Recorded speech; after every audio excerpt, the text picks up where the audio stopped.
झारखंड प्रदेश के द्वितीय प्रांतीय बैठक के मुख्य अतिथि पार्टी के राष्ट्रीय अध्यक्ष माननीय प्रेमचंद प्रजापति जी, इस कार्यक्रम में साथियों उपस्थित हमारे प्रदेश के नेता रविंद्र बाबू, उपस्थित हमारे प्रदेश उपाध्यक्ष रामाशीष बाबू, हमारे बीच उपस्थित तुलेश्वर बाबू, डोमन चंद्र भगत, हमारे बीच उपस्थित जनार्दन बाबू, शंकर बाबू, राजेश जी, सुनील पंडित, देवेंद्र बाबू,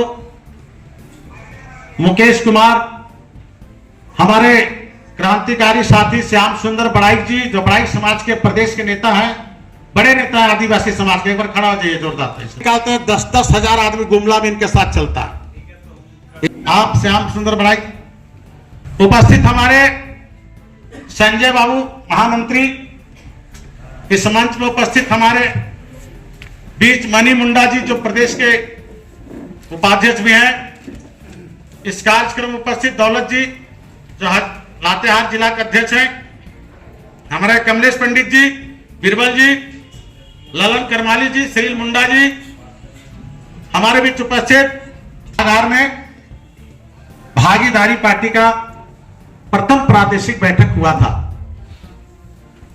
और उस बैठक में जितने लोग आए थे, जिन जिलों से आए थे, हम लोगों ने एक घोषणा की थी कि आगामी 28 जनवरी 2024 का जो महीना होगा, ये 2 महीने का कालखंड है, गैपिंग का है। झारखंड के सभी जिले में भागीदारी पार्टी का संगठन जहां जहां नहीं गया, हम लोग खड़ा कर लें और 28 जनवरी को हम लोग द्वितीय प्रांतीय बैठक करेंगे, जिसमें हमारे पार्टी के राष्ट्रीय अध्यक्ष जी को भी निमंत्रण देंगे। आज आपके बीच सौभाग्य से उपस्थित है। इनकी मैसेज भी आई है, लेकिन रात में 12 बजे रेलवे स्टेशन से हम लाए इनको, तबीयत उनकी खराब है, रुकी हैं।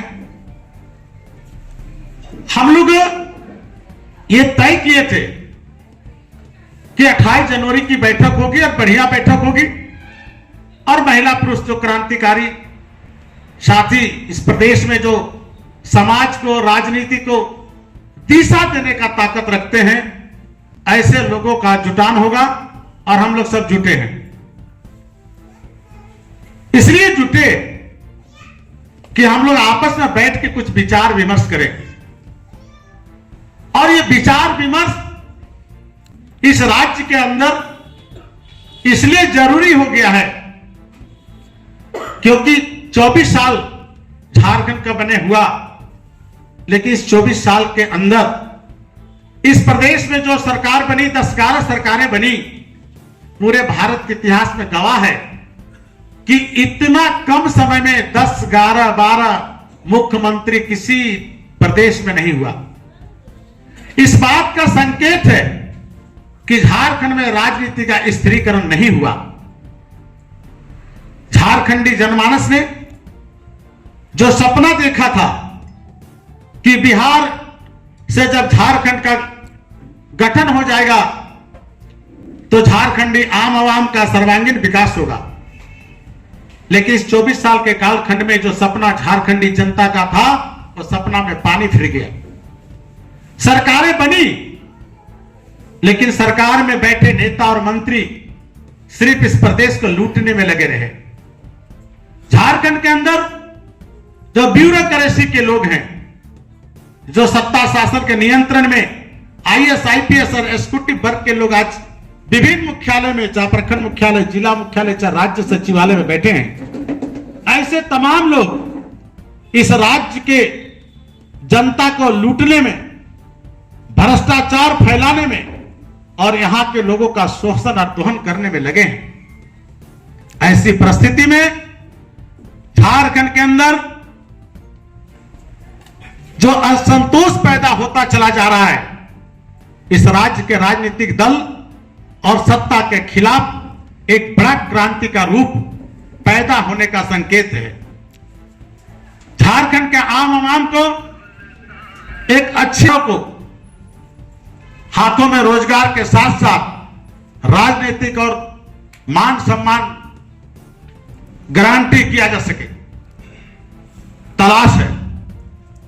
इसी विषम परिस्थिति में आज भागीदारी पार्टी का जन्म इस प्रदेश में हुआ।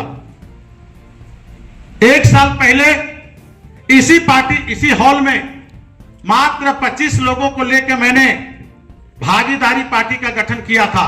उस समय हमारे राष्ट्रीय अध्यक्ष आए थे, मात्र 25 लोग थे। उन्होंने कहा कि अध्यक्ष जी, आप तो पेशे से हाईकोर्ट में वकील हो और आप हजारीबाग से एमपी का चुनाव भी लड़े हो, आपके जैसा आदमी को इस झारखंड की धरती में जरूरत है। राजनीति के क्षेत्र में मैं आपको प्रदेश अध्यक्ष बनाता हूं। मैंने इस पीड़ा को उठाया। परिस्थितियां विषम थी, क्योंकि राजनीति का दल खड़ा करना इतना आसान चीज नहीं है।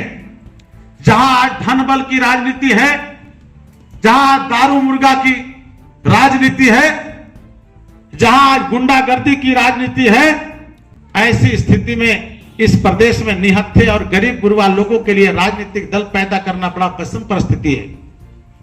इसके बाद भी मैंने हंसते हंसते इस जहर को पिया और आज आप लोगों के सहयोग से हमने झारखंड के 2400 जिला में दिन रात मेहनत करके हमने अपने बाल बच्चों को किनारा किया। पढ़ाई लिखाई में जो फीस का जरूरत है, उस पैसा को मैंने पार्टी में लगाया। कितने लोग हमको गाली दिया, कितने लोग भागीदारी पार्टी के नाम पे हंसी उड़ाया। हमको तो छोड़ दीजिए, हमारे घर में भी कितने लोग जो है गाली गलौज करके चला गया। लेकिन हम पेशेंस रखे, क्योंकि हमको पता है डॉक्टर अंबेडकर, रत्नप्पा कुम्हार जैसे लोगों ने जब इस देश के अंदर एक सशक्त संविधान लिखना शुरू किया था और जब अधिकार देने की बात उन्होंने शुरू की, तो उस समय अंबेडकर और रत्नप्पा कुम्हार को भी बहुत प्रताड़ित किया था। अभी तो समय बड़ा परिस्थिति बदल गया। अभी तो आपके साथ बैठने के लिए बहुत लोग हैं। जरा सोचिए, उस विषम परिस्थिति में अंबेडकर के 4 बेटे जब बीमार थे, दवा के अभाव में चारों के चारों मर गए। अंबेडकर ने उस समय यह कहा था कि हमारे 4 बेटे मर गए, इसका कोई हमको चिंता नहीं।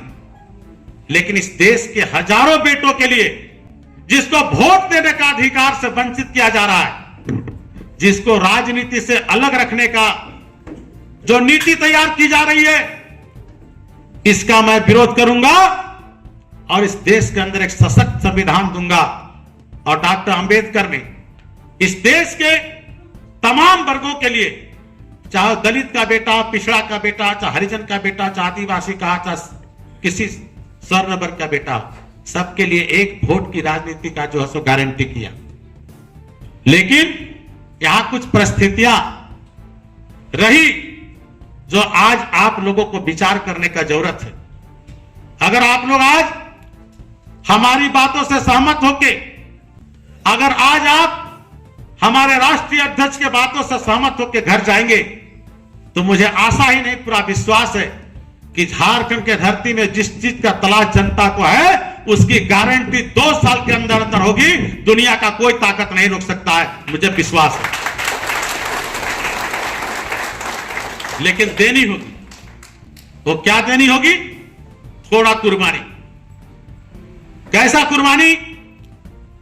कि जब सत्ता शासन में, तंत्र में जब सरकार स्थापित होती है, उसका आधार है वोट। ये वोट वो चीज है जो विधानसभा में चुनाव जिता के विधायक को भेजने का काम करती है। ये वोट वो चीज है जो लोकसभा के अंदर पार्लियामेंट में मेंबर बनाने का काम करती है, चुनाव जिताने का काम करती है। और आप लोग नहीं जानते भाई, जरा बंद कर दीजिए मोबाइल।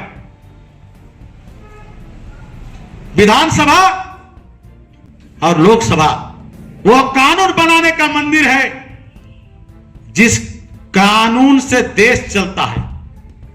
लेकिन सबसे बड़ी बात, चलो सबसे बड़ी बात यह है कि जो विधानसभा का मंदिर है जहां कानून बनता है, वो लोकसभा का संसद भवन जहां पे कानून बनता है, ऐसे कानून बनाने वाले सदन में आपका घर का बेटा नहीं है, जिसके चलते आज आप राजनीति में दर दर का ठोकर खाकर हैं। इसे बदलने का जरूरत है। कोई बात करता है बीजेपी का, कोई बात करता है आरजेडी का, कोई बात करता है कांग्रेस का, कोई बात करता है झारखंड मुक्ति मोर्चा का, कोई बात करता आजसू का, लेकिन ये राजनीतिक पार्टियां भागीदारी की बात नहीं करता कि कुम्हार का बेटा को टिकट मिलेगा, बड़ाइक को टिकट मिलेगा, नलुआ को टिकट मिलेगा, गंज को टिकट मिलेगा, करमाली को टिकट मिलेगा, मुंडा को टिकट मिलेगा। ये कोई बात नहीं करता। इसको अगर कोई गारंटी करने के लिए मुहिम और क्रांति फैला रहा है, वो भागीदारी कर रही है, जो निश्चित रूप में आपको भागीदारी मिलेगा, ये हम आपको बताएं। उसका झंडा डंडा ढोते हैं, उसका झंडा डंडा लेके आप रोड में निकलते हैं, तब तक वो आपका बहुत अच्छा नेता होता है। लेकिन जब आप एमएलए का चुनाव लड़ने की बात करते हैं, जब आप एमपी का चुनाव लड़ने की बात करते हैं, जब आप राजनीति में टिकट मांगने की बात करते हैं, जब आप उसका बराबरी करने की बात करते हैं, उस दिन से आप उसका दुश्मन हो जाते हैं, उस दिन से आप दलित हो जाते हैं, उस दिन से आप पिछड़ा हो जाते हैं, उस दिन से आप हरिजन हो जाते हैं, उस दिन आर्टिस्ट हो जाते हैं, उस दिन आपका जात पात सब किनारे हो जाता है। कहां चली गई राजनीति? वोट तो सर्वहारा बन देता है, वोट सर्वहारा बन देता है। बड़े लोग तो करोड़ों का जो सब मलाई खा के बैठा हुआ है। वोट देने का काम हमारे लोग करते हैं। जो दारू पी के वोट देता है और अपना वोट बेचता है, वही लोग सरकार बनाता है, और उनकी सरकार बनाती है जो आपका शोषण और दोहन करता है। इसको बदलने के लिए भागीदारी पार्टी है, इसको विचार करने के लिए हम लोग यहां पर बैठे हैं। क्या आने वाला दिन में इस झारखंड, इस देश के अंदर जो ज्वलंत मुद्दे हैं, जो राजनीति में व्यवस्था परिवर्तन का लड़ाई है, जो राजनीति में अधिकार पाने की बात है, क्या आप लोग इतने यहां बैठे सर्व समाज के लोग हैं, क्या राजनीति नहीं चाहते? बोलिए कितने, अगर चाहते तो हाथ खड़ा करिए कि हम लोग सब चाहते हैं, सब चाहते हैं। इसका मतलब क्या हुआ? इसका मतलब है कि कोयरी का बेटा भी एमएलए बनेगा, कुम्हार का बेटा भी एमएलए बनेगा, नलुआ का बेटा भी एमएलए बनेगा, चमार का बेटा भी बनेगा। अगर सभी जात का बेटा एमएलए बन के जाएगा विधानसभा में, तू अपने जात का पैरवी करेगा कि नहीं करेगा? अपने जात के अंदर कोई अपराध होगा, उसके लिए थाना में जाके विधायक जी बोलेगा कि नहीं बोलेगा? बोलेगा ना। ये कौन तय करेगा? हम और आप क्या करते हैं? हम लोग